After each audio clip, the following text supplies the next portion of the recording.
Hello నమస్తే, నేను Ashok. Welcome to reality check. గత 5 ఏళ్ల పాటు జగన్మోహన్ రెడ్డి ప్రభుత్వం విధ్వంసం సృష్టించిందని చెప్పేసి అసెంబ్లీలో ఇటు కూటమికి సంబంధించిన నేతలందరూ కూడా మాట్లాడుతూ వస్తున్నారు.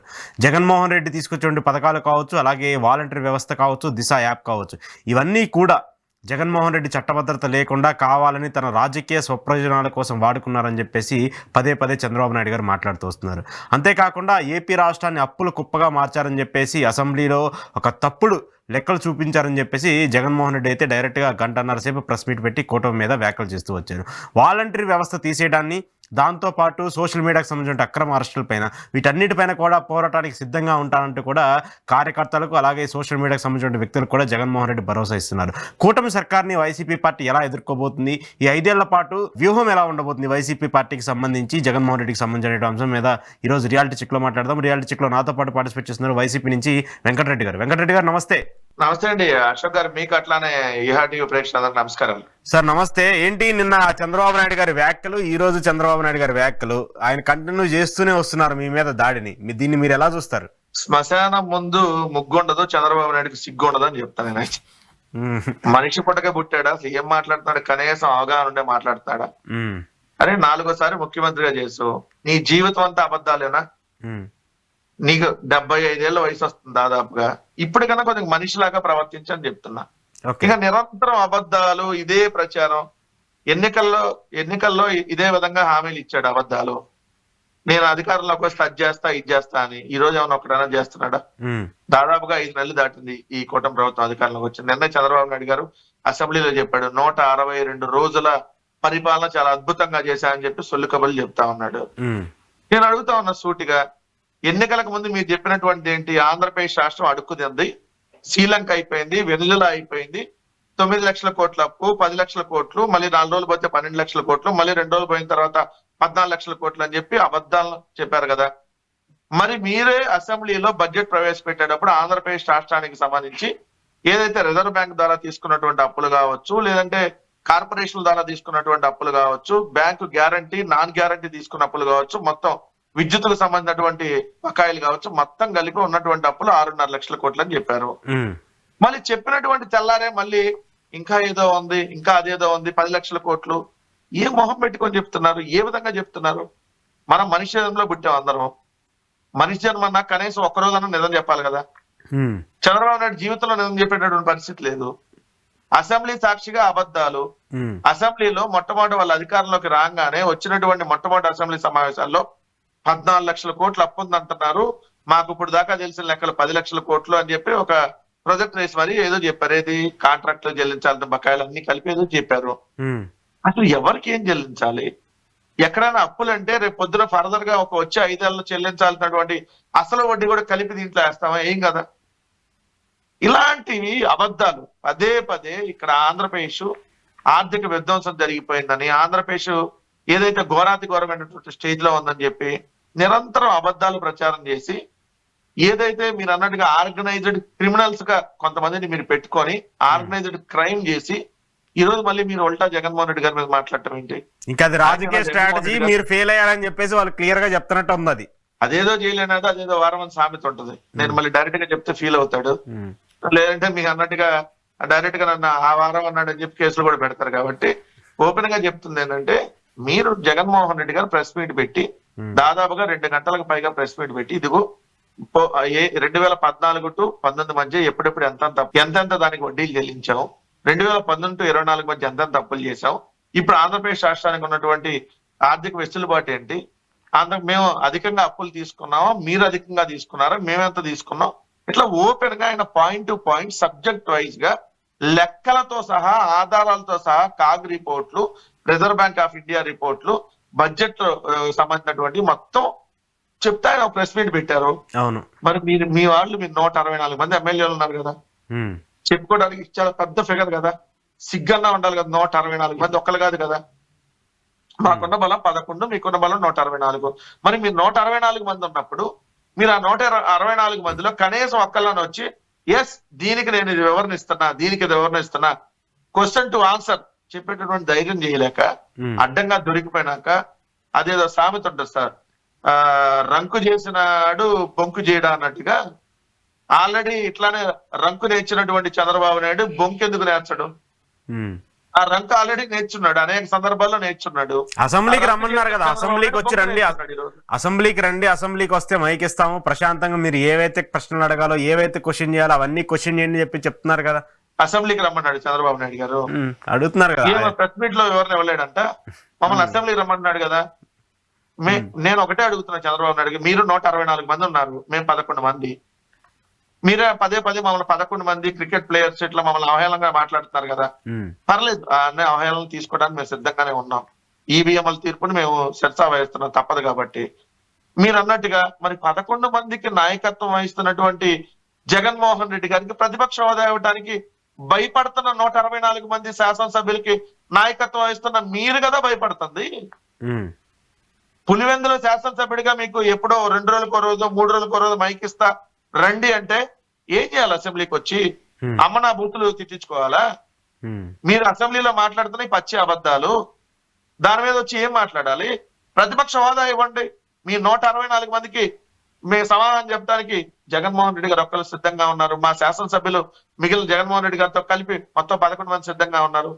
అసెంబ్లీకి మీరు మాట్లాడుతున్నారు కదా, ఏం 2 సంవత్సరాలు మరి మీరు అసెంబ్లీ నుంచి ఎందుకు పారిపోయారు?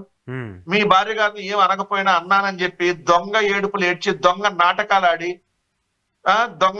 ఆడి ఏడ్చినట్టుగా నటించి పారిపోయిన మీరు ఈరోజు అసెంబ్లీ గురించి మాట్లాడుతున్నారా?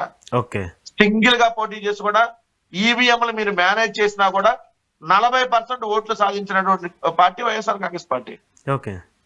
మీరు ఈవీఎంలు ఎంత మేనేజ్ చేసినా 40% మాకు స్టాండర్డ్ ఓట్ బ్యాంక్ ఉంది. అంటే మీరు ఈవీఎంలు మేనేజ్ చేయకపోతే ఆ ఓటింగ్ 65-70% ఉండేది. మళ్ళీ మీరు ఈరోజు దొంగచాటిగా అధికారంలోకి వచ్చి మీరు మా మీద విమర్శలు చేయటం ఏంది? జగన్మోహన్ రెడ్డి గారు ప్రెస్ మీట్ పెట్టారు. ఆంధ్రప్రదేశ్ రాష్ట్రంలో 4 రాజకీయ పార్టీలకు అసెంబ్లీలో ప్రాతినిధ్యం ఉంది. 1 తెలుగుదేశం హైయెస్ట్ శాసనసభ్యులు, 2 జనసేన, 3 వైఎస్ఆర్ కాంగ్రెస్ పార్టీ, 4 బీజేపీ. దీంట్లో 3 పార్టీలు మీరు ఒకవైపు ఉన్నారు, మేము ఒక్కలే ఒకవైపు ఉన్నాం. 100లో 40% మాకు ఓట్లు వేశారు. వేసినప్పుడు మేము క్వశ్చన్ చేస్తున్నప్పుడు ఆన్సర్ చేసేటటువంటి దమ్ము లేక అసెంబ్లీకి రండి, మీకు మైక్ ఇస్తాం కట్ చేస్తాం, మైక్ ఇస్తాం కట్ చేస్తాం, మిమ్మల్ని మాట్లాడినేమో అవహేళన చేస్తాం రమ్మంటే ఎట్లా? మేము ఏ విధంగా వెళ్ళాలి? ఇప్పుడు ఈ వాదనలన్నీ కూడా బయట నడుస్తున్నాయి కానీ ఎక్కడా కూడా వెంకటరెడ్డి గారు పార్టీలకు సంబంధించి వాళ్ళ పథకాలకు సంబంధించి వాళ్ళు మీ మీద సోషల్ మీడియా కేసులు అని చెప్పేసి వాళ్ళు కేసులు ఫైల్ చేయడము, ప్రభుత్వానికి సంబంధించి ప్రజలకు సంబంధించి హామీల మీద ఎక్కడా పోరాటం జరగట్లేదు. మీ మీద అరెస్టులు చేస్తున్నారని చెప్పేసి మీరు మాట్లాడుతూ వస్తున్నారు, వాళ్ళేమో మీరు తప్పుడు ప్రచారాలు చేస్తున్నారని చెప్పేసి వాళ్ళు మాట్లాడుతున్నారు. ప్రభుత్వానికి సంబంధించి 5 ఏళ్ల పాలనకు సంబంధించి ఈ స్కీమ్స్ సంబంధించి ఎక్కడ మాట్లాడుతున్నారు? అదే కదా సార్, ఇక్కడ ఏంటంటే ఇప్పుడు వైఎస్ఆర్ కాంగ్రెస్ పార్టీకి బలం YSR Congress party social media. ఎవరైతే మీలాంటి ఛానల్స్ న్యూట్రల్ గా ఉండి నడుపుతున్నారో వాళ్ళు కూడా ఎస్ ప్రభుత్వం తప్పులు చేస్తే, మేము అధికారంలో ఉన్నప్పుడు తప్పుగా మీకు అనిపించినా మీరు క్వశ్చన్ చేసినటువంటి దాఖలాలు ఉన్నాయి. ఈ రోజు ఒకవేళ తెలుగుదేశం ఒకవేళ నిజంగా ఏదైనా మంచి కార్యక్రమం చేస్తే మీరు శభాష్ అంటారు, దాంట్లో నో డౌట్. అలాంటిది ఈరోజు వైఎస్ఆర్ కాంగ్రెస్ పార్టీకి మెయిన్ స్ట్రీమ్ మీడియా లేదు కాబట్టి ఎవరైతే న్యూట్రల్ గా ఉన్నటువంటి ఛానల్స్ కావచ్చు, లేదంటే YSR Congress party social media కావచ్చు, అయ్యా మీరు ఇచ్చినటువంటి సూపర్ 6 హామీలు ఈరోజు అమలు కావట్లేదని ప్రశ్నిస్తే కేసులు పెడతా ఉన్నారు. ఎంత దారుణం అంటే సార్, అయ్యా నాణ్యమైనటువంటి విద్య అందట్లేదు, 99 రూపాయలకి మద్యం అందుతుందంటే కేసు అంట. అయ్యా మీకు అమ్మ వందనం ఇస్తా అన్నారు, అమ్మకు వందనం లేదు, నాన్నకి ఇంధనం ఉందంటే కేసు అంట. అయ్యా మీరు అన్నటువంటి సిలిండర్లు దీపం ఆరిపోయింది, దీపం కొండెక్కిపోయింది, సాక్షాత్తు నాదెండ్ల మనోహరే ఏదైతే శాసన మండలి సాక్షిగా చెప్పాడు, మేము ఈ సంవత్సరానికి ఓన్లీ 1 సిలిండర్ ఇస్తామని చెప్పి, అది కూడా 1,50,00,000 కార్డులుంటే ఒక 50 లక్షలు తగ్గించేసి ఏదో 1 కోటి మందికి ముష్టేసినట్టుగా ఇస్తామని చెప్పి అంటున్నారని చెప్పి పోస్ట్ పెడితే కేసు అంట. మీ అందరికీ తెలుసు, ఈ రోజు ఎవరైతే ప్రశ్నిస్తే వాళ్ళందరి మీద కేసులు పెడతాం అంటున్నారు. బట్ ఒకటైతే నేను చెప్తా ఉన్నా, ఎల్లవేళలో ఒకే రోజు ఉండదు. రాత్రి వస్తుంది, పగలు వస్తుంది, పగల తర్వాత రాత్రి వస్తుంది. ఏదైతే కష్టాల తర్వాత మళ్ళీ సుఖం వస్తుంది. ఎల్లవేళ చంద్రబాబు నాయుడు సుఖపడ్డు, ఎల్లవేళ కష్టపడ్డు కదా. అట్లానే మీరు అన్నట్టుగా ఎల్లవేళ మీరు అధికారంలోకి ఉంటారు. ఒకటైతే స్పష్టంగా క్లియర్ గా చెప్తున్నా, వైఎస్ఆర్ కాంగ్రెస్ పార్టీ సోషల్ మీడియాను అణచివేసేసి ఏదో ఒక 50 కేసులో, లేదంటే 100 కేసులో, లేదంటే ఒక 1000 మంది మీద కేసులో, లేదంటే ఒక 5,000 మంది మీద కేసులో పెట్టాలని చూస్తే 1,32,00,000 మంది వైఎస్ఆర్ కాంగ్రెస్ పార్టీకి ఓటేశారు. ఈ రోజు మీకు ఓటు వేసిన వాళ్ళు కూడా ఈ రోజు మీ పరిపాలనని ఎండగడుతున్నటువంటి పరిస్థితులు ఉన్నాయి. అంటే ఈ రోజు మీ పరిపాలన బాగాలేదని సాక్షాత్తు మీ ఉప ముఖ్యమంత్రి ఒప్పుకుంటున్నటువంటి పరిస్థితి, శాంతి భద్రతల సమస్య ఉందని. మరి ఇలాంటి మీరు కేసులు పెట్టేసి ఏదేదో ఇక్కడ మేము అణచివే చేస్తాము అని అంటే ఎల్లవేళ అది ఉండదు కదా అశోక్ గారు. నేను క్లియర్ గా ఒకటి చెప్తున్నా, మీరు అసెంబ్లీలో మాకు ప్రతిపక్ష హోదా ఇస్తే మేము వచ్చి మీరు జరుగుతున్నటువంటి మీ పత్రికల్లో, మీ తెలుగుదేశానికి సంబంధించినటువంటి ఆ కుల గజ్జి పత్రికల్లో ఇసుక మాఫియా జరుగుతుందని, మద్యం ఇంటింటికి అందుతుందని, 99 రూపాయలకే చీప్ లిక్కర్ బ్రాండ్లు అందుతున్నాయని, లేదంటే మీ తెలుగుదేశం కూటమి నాయకులు జరుగుతున్నటువంటి అరాచకాలు పేకాట క్లబ్ల మీద మీ పత్రికలో వచ్చినాయని మేము ప్రొజెక్టర్ లో చూపిస్తాం, లేదంటే మేము పేపర్లు పెట్టి చూపిస్తాం. దాని మీద చర్చకు మీరు సిద్ధం అంటే ఎస్ ప్రతిపక్ష హోదా ఇచ్చి రండి. అంతే తప్ప మేము 164 మంది ఉన్నాళ్ళు 11 మంది చూసి భయపడి మేము అడుగుతున్న 11 మందికి మైక్ సార్, 164 మందికి అడగట్లా. మేము ఎవరికి కాదండి, వాళ్ళ ఎమ్మెల్యేలు మాట్లాడతామంటేనే అక్కడ సమయం కోసం వాళ్ళ ఎమ్మెల్యేలకే సమయం లేదని చెప్పేసి కూర్చోండి అని చెప్పే పరిస్థితి ఉంది అక్కడ. ఇప్పుడు మీరు అక్కడికి వెళ్ళి గంటలు మాట్లాడతామంటే ఎట్లా? వాళ్ళ మెంబర్ కి సంబంధించి ఒక సమయం సందర్భం ఉంటది కదా. 2014 to 19 మధ్యలో ఇదే మేము 67 సీట్లతో అపోజిషన్ లీడర్ గా జగన్మోహన్ రెడ్డి గారు ఉన్నప్పుడు ఒక రోజు సార్ నిమిషంలో 6 సార్లు మైక్ కట్ చేశారు. మైక్ ఇస్తారు, జగన్మోహన్ రెడ్డి గారు మాట్లాడేటప్పుడు 10 seconds కి మైక్ కట్ చేస్తారు. మళ్ళీ కొద్దిసేపటి తర్వాత మైక్ ఇచ్చినాక మళ్ళీ 10 seconds కి మైక్ కట్ చేస్తారు. ఒక్కోసారి అయితే 3-4 seconds కే మైక్ కట్ చేస్తారు. అలాంటి పరిస్థితుల్లో మేము 67 మంది శాసనసభ్యులు ఉన్నప్పుడు మేము ఎదుర్కొన్నాం. అరే నా డాష్ పాతేస్తా అని ఆ రోజు అసెంబ్లీలో బోండావమ్మ మాట్లాడిన మాటల నుంచి అనేక సందర్భాలుగా వాళ్ళు మాట్లాడిన మాటలు మనం 2014 to 19 మధ్య అసెంబ్లీ చూసాం. సో ఇప్పుడు వాళ్ళు ఏమంటున్నారు, మేము పులివెందుల శాసనసభ్యుడిగా జగన్మోహన్ రెడ్డి గారిని అసెంబ్లీకి రమ్మంటున్నాం అంటున్నారు. అంటుంది ఎవరు? 164 మంది శాసనసభ్యుల కూటమి. అక్కడ సాక్షాత్తు స్పీకర్ గా ఉన్న వ్యక్తి ఏం మాట్లాడుతున్నాడు? జగన్మోహన్ రెడ్డిని భౌతికంగా మనం లేపేయాలి, అదంతా రాజకీయానికి సంబంధించి అప్పట్లో వచ్చినటువంటి అంశాలు. సో అవన్నీ రాజకీయానికి సంబంధించి అప్పుడు మీ మీద వాళ్ళ మీద మీరు విమర్శలు చేసుకున్నారు. కానీ సో ఇప్పుడు ఈ వాలంటీర్కి సంబంధించిన అంశం మీద చాలా విపరీతంగా వైరల్ అవుతుంది. జగన్మోహన్ రెడ్డి చేసినటువంటి తప్పు వల్లే ఇప్పుడు ఈ రోజు వాలంటీర్ల ఉద్యోగాలకి భద్రత లేకుండా పోయిందనేది ఇప్పుడు వాలంటీర్ సంఘాలందరూ మాట్లాడుతూ వస్తున్నారు. మీరు ఆ రోజు ఒక జీవో తీసుకొచ్చి వాళ్ళకి చట్టభద్రత కల్పించుంటే ఈ రోజు ఇంత ఇబ్బంది కలిగేది కాదు కదా సార్. ఒకటి వాలంటీర్లకు సంబంధించి క్లియర్ గా మేము August 15, 2019 సంవత్సరంలోనే ఆంధ్రప్రదేశ్ రాష్ట్రంలో వాలంటీర్ల వ్యవస్థ ఉండాలని చెప్పి మేము నిర్ణయం తీసుకోవడం జరిగింది. సచివాలయ వ్యవస్థని October 2, 2019 తీసుకొని వచ్చాం. దానికి సచివాలయ వ్యవస్థకు అనుకూలంగా వాలంటీర్లు 2,60,000 మంది వాలంటీర్ల వ్యవస్థను మేము నియమించడం జరిగింది. వాళ్ళకి గౌరవ వేతనంగా 5,000 రూపాయలు మేము ప్రతి నెలా చెల్లించడం జరిగింది.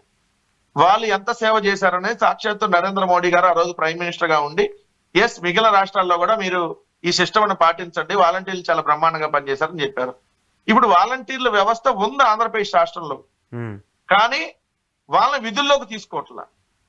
వాలంటీర్ల వ్యవస్థ అనేది కంటిన్యూగా ఉంది, కానీ ఈ కూటమి ప్రభుత్వం వచ్చిన తర్వాత ఈ 5 నెలలుగా వాళ్ళని విధుల్లోకి తీసుకోకుండా వాళ్ళకి శాలరీలు ఇవ్వకుండా ఈ రోజు ఆ వ్యవస్థ లేదని చెప్తున్నారు కదా. మరి చంద్రబాబు నాయుడు కడుపు అన్నమేది ఉన్నాడు కదా, అయ్యా వాలంటీర్లు మీరు మనుషులు కాదా? మీరు కూడా మనుషులే కదా, మీకు 5,000 ఉన్న జీతాన్ని 10,000 చేస్తున్నా, చేసేసా 10,000 అని చెప్పి మాట్లాడినప్పుడు మరి వాలంటీర్ల వ్యవస్థ లేనప్పుడు ఎట్ట చేస్తా అన్నాడు. వాళ్ళ మేనిఫెస్టోలో ఉద్యోగులు పెన్షనర్లను ఒక కాలం ఉంటుంది. దాంట్లో లాస్ట్ పాయింట్ మీరు చెక్ చేసుకోండి, గూగుల్లోకి వెళ్ళి టీడీపీ మేనిఫెస్టో అంటే వస్తుంది. ఎందుకంటే వాళ్ళు అంతకుముందు డిలీట్ చేసేవాళ్ళు, ఇప్పుడు డిలీట్ చేసిన ఏదో ఒక ఛానల్లో మళ్ళీ ప్రత్యక్షం అయింది కాబట్టి అందరూ డౌన్లోడ్ చేసుకొని పెట్టుకున్నారు కాబట్టి డిలీట్ చేయట్లే, వాళ్ళు సిగ్గొదిలేశారు మొత్తం. సో దాంట్లో కాలం ఉంటుంది, వాలంటీర్ల గౌరవ వేతనం 5,000 నుంచి 10,000కి పెంపు అని వాలంటీర్ల జీతం. మరి మీరు 10,000కి పెంచుతానన్నప్పుడు మరి వాలంటీర్లు అనేటటువంటి వాళ్ళే లేకపోతే ఏ విధంగా 10,000 ఇస్తా అని చెప్పారు మీరు? మీరే చెప్పండి, ఏ విధంగా 10,000 ఇస్తా అన్నారు? మొన్న కూడా వాలంటీర్ల మీద నిర్ణయం తీసుకుంటామని ఎట్లా చెప్పారు అసెంబ్లీలో, మళ్ళీ ఈ రోజు వాలంటీర్ల వ్యవస్థ లేదని ఎలా చెప్తారు? అంటే మీకు బుద్ధి పుట్టినప్పుడల్లా ఒక మాట చెప్పేస్తారా? వాళ్ళు మీ మీద అభిపెట్టడం కోసం ఇప్పుడు మీరేం చెప్తున్నారు? వాళ్ళు ఎలక్షన్ లో వాడుకున్నారు, వాళ్ళు చట్టభద్రత తీసుకురావచ్చు, వాళ్ళు 10,000 జీతం ఇవ్వచ్చు కదా అని మీరు చెప్తున్నారు. వాళ్ళు ఏం చెప్తున్నారు? అసలు జగన్మోహన్ రెడ్డి ఒక జీవోనే తీసుకురావలేదు, కనీసం వాళ్ళకి న్యాయం చేయడానికి కూడా చూడలేదు, ఏదో రాజకీయాల కోసం వాడుకున్నారని చెప్పేసి కూటమి చెప్తున్నారు. మీ మీద వాళ్ళ మీద మీరు చెప్తున్నారు. దాదాపు 2,60,000 మంది నష్టపోయారు ఈ రోజు. వాళ్ళకి ఎవరు న్యాయం చేస్తారు? వాలంటీర్లకి నెల 5,000 చెల్లించింది జగన్మోహన్ రెడ్డి గారి ప్రభుత్వం, అంటే ఆంధ్రప్రదేశ్ రాష్ట్ర ప్రభుత్వం. ముఖ్యమంత్రిగా జగన్మోహన్ రెడ్డి గారు ఉన్నారు, ఆంధ్రప్రదేశ్ రాష్ట్ర ప్రభుత్వం చెల్లించింది. నెల నెల వాళ్ళకి 5,000 రూపాయల గౌరవ వేతనం. ఆ వ్యవస్థ లేదు అని మీరు చెప్పినప్పుడు 5 ఏళ్ళు గుడ్డిగాడికి పళ్ళు తవ్వాడు చంద్రబాబు, పవన్ కళ్యాణ్. మరి 10,000 ఎందుకు ఇస్తా ఉన్నారు సార్ మీరు చెప్పండి అశోక్ గారు. లేదని మీరు చెప్తున్నారు కదా. లేదన్నటువంటి వాళ్ళు మరి 10,000 ఇస్తామని ఎందుకు చెప్పారు మీరు? అంటే మీకు ఎన్నికల్లో గెలవడం కోసం అంటే తడిగొడ్డతో గొంతు కోసేటటువంటి రకం చంద్రబాబు నాయుడు కాబట్టి వాలంటీర్లు కూడా తడిగొడ్డతో గొంతు కోయడం కోసం ఏదైతే 2.5 లక్షల మంది వాలంటీర్లకు సంబంధించినటువంటి ఫ్యామిలీ ఓట్లు 10 లక్షలు ఉంటాయి కాబట్టి 10 లక్షల మంది ఓట్ల కోసం అబద్ధాలు ఆడావా? మీరే చెప్పారు కదా వాలంటీర్లు మీరు విధుల్లో లేకపోయినా నేను రాగానే మీకు 10,000 రూపాయలు శాలరీ ఇస్తాను నువ్వే చెప్పింది. మరి లేదని ఎట్లా చెప్తావు? అంటే ఎంత అబద్ధాలంటే సార్ ఈ రోజు కూడా. నిన్న జగన్మోహన్ రెడ్డి గారు చెప్పారు మేక స్టోరీ ఏదైతే మేకను తీసుకొని వెళ్తుంటే అది మేక కాదు అని ప్రచారం చేస్తే ఏ విధంగా జనాలను నమ్మేటటువంటి పరిస్థితి ఉందో సేమ్ ఈ రోజు చంద్రబాబు నాయుడు గారు వాళ్ళకి సంబంధించినటువంటి ఆ 3 రాజకీయ పార్టీలు, వాళ్ళకి సంబంధించినటువంటి యూట్యూబ్ ఛానల్, వాళ్ళకి సంబంధించినటువంటి ఆ కులగజ్జి ఛానల్స్, ఇదిగోండి ఈ రోజు అక్కడ కూర్చున్న అశోక్ గారు కాదు ఏఐ అశోక్ అని చెప్తారు రేపు పొద్దున. ఆర్టిఫిషియల్ ఇంటెలిజెన్స్ అశోక్ ను కూర్చోబెట్టామంటారు. వాస్తవంగా ఆర్టిఫిషియల్ ఇంటెలిజెన్స్ అశోక్ గారు కూర్చున్న అశోక్. కానీ రేపు పొద్దున చెప్పి 100 మంది చేత అదే ప్రచారం చేయించి మా ప్రజలకు తీసుకెళ్లేటటువంటి ప్రయత్నం. సేమ్ ఈ రోజు కూడా అంతే. మొన్నటిదాకా ఆంధ్రప్రదేశ్ అప్పు ఎంత అన్నారు? 14 లక్షల కోట్లు అన్నారా లేదా? ఈ దుర్మార్గులు అన్నారా లేదా? శ్రీలంక అయిపోయింది అన్నారా లేదా? మరి ఈ రోజు 14 లక్షల కోట్లు 6 లక్షల కోట్లు ఎట్లా అయింది? అంటే 8 లక్షల కోట్లు చంద్రబాబు నాయుడు వచ్చి 5 నెలలు తీర్చాడా? ఎట్లా ఏమైంది చెప్పండి? అప్పుడు మరి మీరు డిఫెండ్ చేయాలి కదా, మీరు ఫైట్ చేయాలి కదా. వాళ్ళు అలా చెప్తున్నారని చెప్పేసి మీరే చెప్తున్నారు. మీకు ఫైట్ చేసే సిచ్యువేషన్ మీకు వస్తున్నా కూడా మీరు చేయలేకపోతున్నారు. మీరు ఫెయిల్ అవుతున్నారని చెప్పేసి అర్థమైపోతుంది. ఎక్కడ ఇప్పుడు వాళ్ళు అసెంబ్లీ సాక్షిగా చేయమంటున్నారు. నేను చెప్పాను అసెంబ్లీ సాక్షిగా. అసెంబ్లీకి వెళ్ళినా 5-10 నిమిషాల్లో మళ్ళీ రిటర్న్ రావాల్సిందే. ఎందుకంటే వాళ్ళు మైక్ ఎవరు వెళ్ళటం మళ్ళీ 5 నిమిషాలు రావటం. అదేమంటే మళ్ళీ పారిపోయారు అంటారు. ఇప్పుడు ఆ పారిపోయారని మాట్లాడే వాళ్ళకి ఒకటే అంటున్నా, గజరాజు పోతా ఉంటే కుక్కలన్నీ మరుగుతా ఉంటాయి సార్. జగన్మోహన్ రెడ్డి గారు పోతా ఉంటే వీళ్ళందరూ మరుగుతా ఉంటారు కామన్. సో వీళ్ళు అన్నట్టు జగన్మోహన్ రెడ్డి గారు పారిపోయారు అని సింగిల్ గా పోటీ చేసి ఈవీఎంలు మేనేజ్ చేసిన 40% ఓట్లు వచ్చినాయి కదా. మరి మీరందరూ పారిపోయారంటే జగన్మోహన్ రెడ్డి గారు అడిగినటువంటి క్వశ్చన్లకు సమాధానం చెప్పండి. క్లియర్ గా ఏమంటున్నారు? ఇదిగో అప్పులు, ఈ రోజు అప్పులు 6.5 లక్షల కోట్లు 14 లక్షల కోట్లు మీరు ఎట్లా చెప్పారు? చెప్పినప్పుడు మీరు ఈ రోజు బహిరంగ క్షమాపణ చెప్పండి. ఆంధ్రప్రదేశ్ రాష్ట్ర ప్రజలు మీరు మోసం చేశారు. లేదు ఇదిగో స్మార్ట్ మీటర్లు ఆ రోజు పెడితేనేమో స్మార్ట్ మీటర్లు ఉరుతాడు అన్నారు కదా. ఈ రోజు అదే ఈనాడు అనేటువంటి కొలగజ్జి పత్రికలో స్మార్ట్ మీటర్లు వచ్చేసా ఈ పండగ చేసుకుంటే రాశారు కదా. మరి ఎట్లా రాశారు? ఆ రోజు 30,000 మంది మహిళలు మిస్ అయ్యారని చెప్పి ఈ ఉపమా అంటే సార్ మళ్ళీ మీరు ఉపమా అనుకునేరు. ఉప ముఖ్యమంత్రి అంటారు. అంటే ఈనాడు భాష. అందుకని వాళ్ళు వైఎస్ఆర్ కాంగ్రెస్ పార్టీ అని రాయరు, వైకాపా అని రాస్తారు. అందుకని ఉపము చెప్పాడు కదా. ఈ ఉపము పవన్ కళ్యాణ్ ఏం చెప్పాడు? 30,000 మంది మహిళలు మిస్ అయ్యారు, ఈ వాలంటీర్లు వాళ్ళందరూ హ్యూమన్ ట్రాఫిక్ చేశారని చెప్పి మొత్తం ఊగిపోయాడు కదా. మరి ఈ రోజు అదే అసెంబ్లీలో అదే శాసన మండలిలో 30,000 కాదయ్యా 30 మంది నీకు ఆ సున్నాలకున్న విలువ తెలియదు అని చెప్పి సమాధానం ఇచ్చారు కదా. మరి దాని మీద మాట్లాడాలి కదా. సో ఇదే రంగులకు సంబంధించి మాట్లాడారు కదా. ఈ రంగులకు సంబంధించి 4,800 కోట్లు అయినాయి తీయటానికి వేయటానికి అని చెప్పి తప్పుడు కూతలు తప్పుడు రాతలు రాశారు కదా. మరి ఈ రోజు అది అవ్వలేదండి, 80 కోట్లు అయినాయి. అది కూడా ఏదైతే పంచాయతీలకు సంబంధించి వాళ్ళు ఎంబుక్ లో ఉంటాయి, ఎంబుక్ కు సంబంధించినటువంటి నిధుల్లోంచి తీసుకుంటారని క్లియర్ గా చెప్పారు కదా. మరి దాని మీద ఇప్పుడు చెప్తున్నారు. ఇవన్నీ మాట్లాడాలి కదా. మాట్లాడకుండా మేము మంది ఎక్కువ ఉన్నాం కాబట్టి మేము 164 మంది బాగా కనపడుతున్నాం కాబట్టి మేము ఇష్టం వచ్చినట్టుగా ఏదైనా మాట్లాడతాం. చూపించడానికి ఒక 4 బఫూన్ ఛానల్స్ ఉన్నాయి, లేదంటే ఒక 50 యూట్యూబ్ ఛానల్స్ ఉన్నాయి. ఇష్టాన్రీతిగా రాయడానికి 2 పత్రికలు ఉన్నాయని చెప్పి ఇష్టాన్రీతిగా మాట్లాడితే కుదరదు కదా. అది సరే, అది వాళ్ళ ఎవరిది వాళ్ళకు ఉంటుంది, చెప్పాలి కదా. అది ఎవరిది వాళ్ళకు ఉంటుంది. ఓకే, అది దాన్ని మనం మాట్లాడకూడదు. ఒకటి ఏంటి, వాలంటీర్లకు సపోర్ట్ గా ఏమన్నా నిలబడతారా? వాలంటీర్లకు మద్దతుగా ఏమన్నా ఫైట్ చేస్తారా? వాళ్ళకి సంబంధించిన ఉద్యోగాలకు సంబంధించి డెఫినెట్లీ సార్. న్యాయపరంగా వైఎస్ఆర్ కాంగ్రెస్ పార్టీ ఖచ్చితంగా న్యాయస్థానాలను కూడా అప్రోచ్ అవుతుంది. వైఎస్ఆర్ కాంగ్రెస్ పార్టీ ప్రభుత్వం తీసుకొచ్చినటువంటి వాలంటీర్ వ్యవస్థ చాలా గొప్పది అనేది ఈరోజు భారతదేశం మొత్తం కీర్తించినటువంటి పరిస్థితి. వాళ్ళ వల్ల ప్రజలకి సేవలు అనేది డోర్ డెలివరీ అయినాయి. ఇంటింటికి పెన్షన్ కావచ్చు, ఇంటింటికి రేషన్ అందించే అంశాలు కావచ్చు, ఫ్యామిలీ డాక్టర్ కాన్సెప్ట్ కావచ్చు, అనేక అంశాల్లో డోర్ టు డోర్ ఏదైతే వాలంటీర్ వ్యవస్థ అనేది పనిచేస్తుంది. ఈ రోజు ఆ వ్యవస్థ లేకపోవడం వల్ల ప్రజలు అనేక ఇబ్బందులకు గురవుతా ఉన్నారు. ఓకే. సో ఖచ్చితంగా ఆ వ్యవస్థ ఉండాలని బలంగా పోరాటంలో వైఎస్ఆర్ కాంగ్రెస్ పార్టీ ఎక్కడా కూడా వెనకడుగు వేయదు. అది లీగల్ పరంగా అప్రోచ్ అవటం, ఖచ్చితంగా ప్రజలందరినీ మద్దతు కూడగట్టంలో ఖచ్చితంగా మేము ముందుంటాం, దాంట్లో నో డౌట్. రైట్, చూద్దాం మరి మీ సపోర్ట్ తో గవర్నమెంట్ కి సంబంధించి ఏమైనా చేంజెస్ వస్తున్నారు. థ్యాంక్ యూ వెంకటరెడ్డి గారు. ఇది ఈ రోజు వెంకటరెడ్డి గారితో exclusive reality check AP politics సంబంధించి. చూస్తూనే ఉండండి ఈహా టీవీ.